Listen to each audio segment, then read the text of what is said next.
Hey everyone, Camille here from 88 Fitness Training. Today I'm coming at you with 5 advanced tips to take your skull crushers to the next level. So stay tuned, check it out.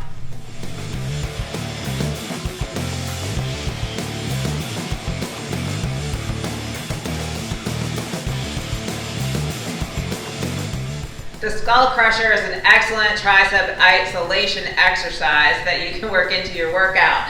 So I'm going to tell you 5 tips today to really take these skull crushers to the next level. So tip number 1, and this is probably something that you really have never thought of. Instead of just doing skull crushers on a flat bench, we're going to create a slight incline. Alright, so to do the slight incline, we're just going to take our normal flat bench, we're going to take a weight plate, and we're just going to prop this up underneath. So just like that. Now that's not an extreme incline, y'all, and for most people you're like, yeah, well what's the point of doing this? But you're going to notice that you're going to have increased range of motion on the skull crusher with this slight incline. So let me show you how that's done. So you're just going to get on here, we're going to lay back, arms up, elbows back, and come down. So just like this. So by being on that decline, it's making a more challenging angle. It's challenging those tricep muscles a little differently, and you can definitely feel that extra tension just by having that slight decline.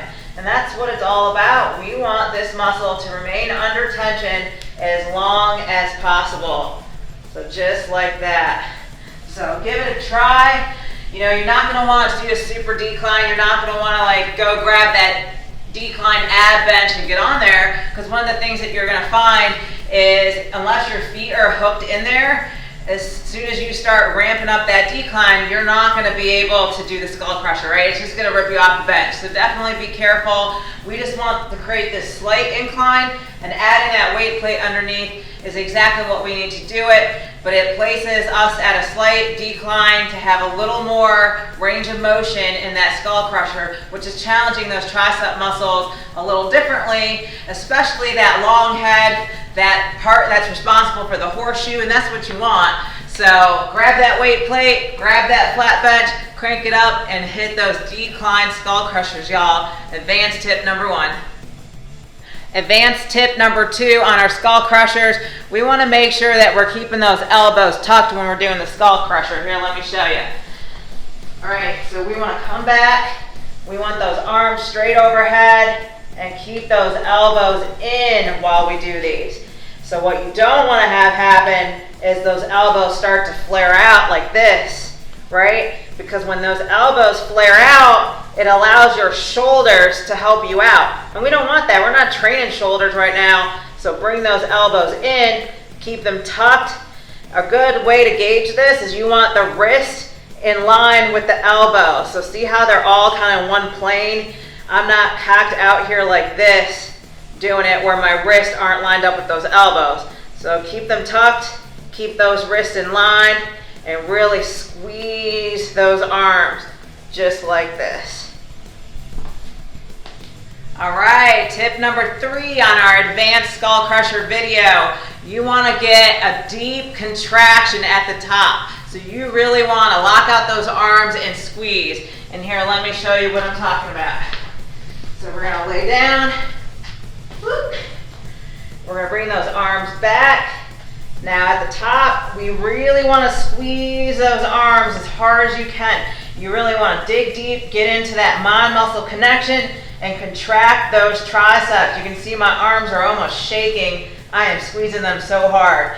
Not only is this going to help you get an incredible pump, y'all, but squeezing those arms and locking them out like that helps you with other lockout exercises like the bench press, like the overhead press, Viking press, even clean and jerks. And now, I'd love to hear your opinion on this, because it is controversial on whether you should fully lock out those arms.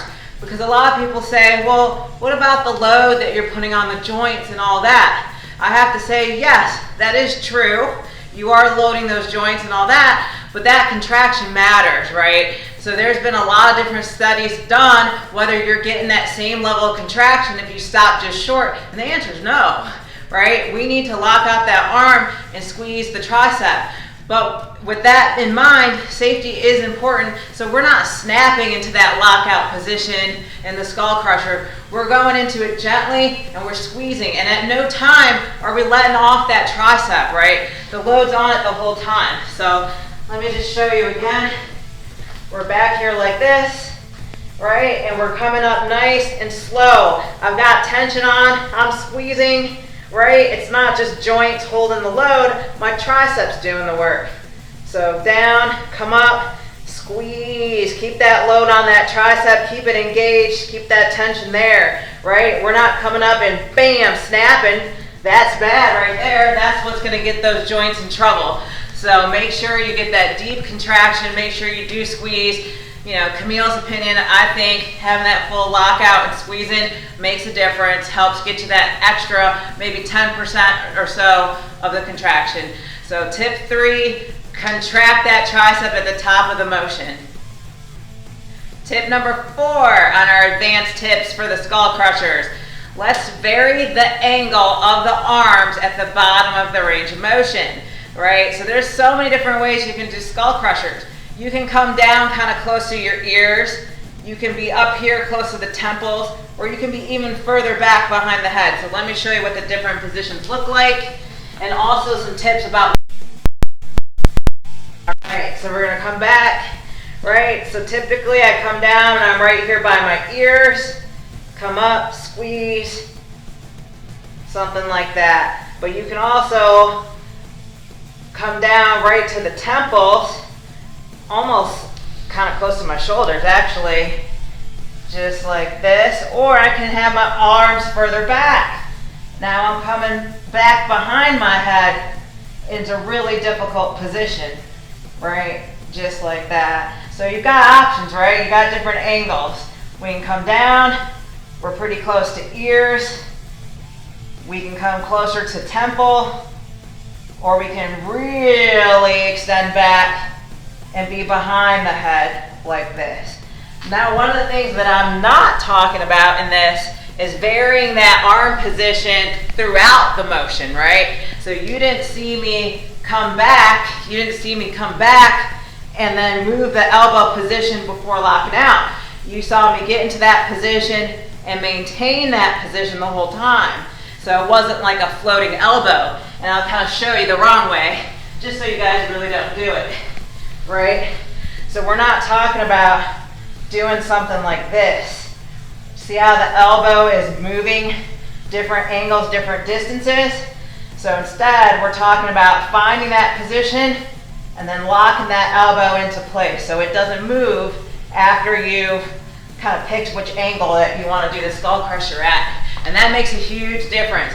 You want that elbow locked into place, and you want to maintain that same angle for the elbow throughout the entire range of motion. But again, switching up that angle to different things, you know, to the ears, to the temple, behind the head, it's going to train all those tricep fibers slightly different. So it's really good to get that variety into the skull crusher exercise. And tip number 5 on our advanced techniques for the skull crusher is to just use different types of dumbbells, right? So, you know, this one's more of a hexagonal dumbbell shape. You can also use a kettlebell. There's sometimes at your gym they have more of those like rounded head dumbbells. So having the different shape to the dumbbells means that you're going to have to accommodate the extra size to it, which makes it a little different when you're training. And anytime that you can add that variety into it, you're getting more bang for your buck. You're challenging yourself in new ways that you normally wouldn't. So if you always grab the hex dumbbells, right, try something else. Grab those block dumbbells that you have at home and give it a try. Try the kettlebell, or maybe mix it up and just do it completely different with a barbell. Same thing, y'all. The idea is to add that variety in to take those skull crushers to the next level. All right, y'all, so those are our 5 advanced techniques. So we started by placing the flat bench on a decline and trying the skull crushers from that vantage point, which again had a lot of benefits to it, especially the increased range of motion, increased time under tension. So really great advanced technique for you. Number 2 was making sure those elbows are tucked and the wrists were in line with the elbows, not having the wrist in and the elbows flared out. Because when you're in this position, the shoulders take over. And we're not here to train shoulders, y'all. We're here to train triceps. So make sure you keep those elbows in line with the wrist the entire time. From there, we talked about hitting that max contraction on the tricep, which means you have to lock out those arms at the top. So forget about what you hear about how controversial it is to lock out those joints. I get it. We're not talking about snapping into that motion. We're talking about nice, slow, controlled, hit the max contraction, squeeze that tricep. Without the max contraction, you're not going to be building muscle there. And we're here to gain muscle on those triceps. So make sure you fully lock out and you're squeezing that tricep every single rep, y'all. But do it safely. All right. And then tip number 4 in our advanced techniques, we talked about varying the angle of those elbows at the bottom. So maybe that means bringing those dumbbells down by your ears, down by your shoulders, your temples, behind the head. But what we didn't talk about was varying that elbow position during the motion. We don't want that. So pick an angle, stick with that angle, and try it out. But if you've always just brought it right down to your ears, you were missing out. So try going behind the head, try coming a little shorter to the shoulders.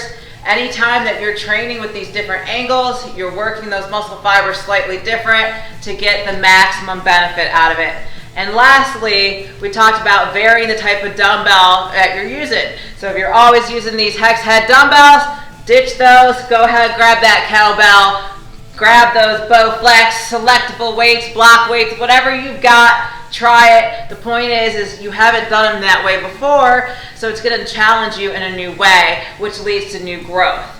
So there you have it. There are 5 advanced techniques to take those skull crushers to the next level. I hope you've enjoyed this video. For more like it, make sure you check out that tricep playlist. And as always, hit that like and subscribe. Camille, 88 Fitness Training.